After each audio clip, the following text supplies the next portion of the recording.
নমস্কার বন্ধুরা, আপনারা সবাই দেখছেন সরকারি সংবাদ ইউটিউব চ্যানেল। বন্ধুরা, মহিলাদের স্বনির্ভর করার উদ্দেশ্য নিয়ে কিন্তু মমতা সরকার একের পর এক নতুন নতুন প্রকল্প দিয়ে চলেছে।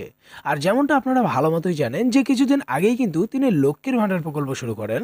আর যেটাতে কিন্তু রাজ্যের প্রত্যেকটি মহিলাই প্রত্যেক মাসে 500 টাকা থেকে 1000 টাকা সরাসরি তাদের ব্যাংক অ্যাকাউন্টে পাচ্ছেন।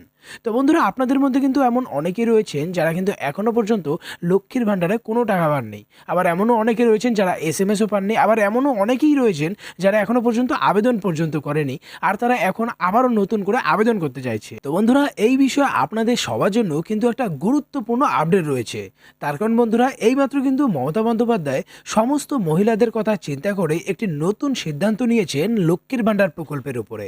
তো বন্ধুরা দেখুন, এই বিষয়ে এখানে হেডলাইনে বড় বড় করে বলা হয়েছে যে লক্ষ্মীর ভাণ্ডারের টাকা আর কত মাস দেবে, যারা পাননি তারা কবে পাবেন, লক্ষ্মীর ভাণ্ডারে আবারও নিয়ম পরিবর্তন, পরবর্তী কিস্তি কবে পাবেন, এক্ষুনি জানিয়ে দিলেন মুখ্যমন্ত্রী মমতা বন্দ্যোপাধ্যায়। এরই সাথে বন্ধুরা, আপনাদের মধ্যে কারা কারা আগামী মাসে লক্ষ্মীর ভাণ্ডারে 2000 টাকা পাবেন সেটাও কিন্তু আজকের ভিডিওটিতে আপনাদের জানিয়ে দেবো।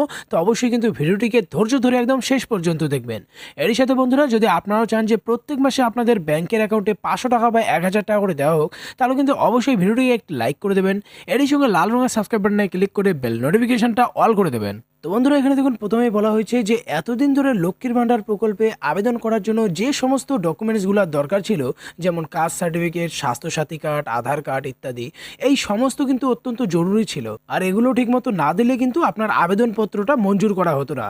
কিন্তু বন্ধুরা, রাজ্যের সকল মহিলাদের কথা চিন্তা করে মুখ্যমন্ত্রী মমতা বন্দ্যোপাধ্যায় এইমাত্র ঘোষণা করে যে স্বাস্থ্যসাথী কার্ড না থাকলেই লক্ষ্মীর ভাণ্ডারে আবেদন করা যাবে। অর্থাৎ আধার কার্ড এবং রেশন কার্ড থাকলেও কিন্তু সহজে আবেদন করতে পারবেন।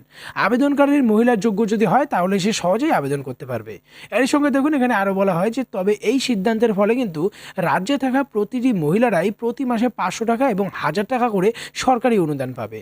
কিন্তু যে প্রশ্নটা বারবার থেকেই যাচ্ছে যে সেটা হলো লক্ষ্মীর ভাণ্ডার প্রকল্পের জন্য যারা যারা আবেদন করেছে এবং যারা যারা টাকা পেয়েছেন তারা কতদিন ধরে টাকাটা পাবেন। দেখুন, এই বিষয়ে মুখ্যমন্ত্রী মমতা বন্দ্যোপাধ্যায় জানায় যে আপাতত যতদিন পর্যন্ত তার সরকার ক্ষমতায় রয়েছে ততদিন পর্যন্তই তারা লক্ষ্মীর ভাণ্ডার প্রকল্পের টাকাটা দেবে।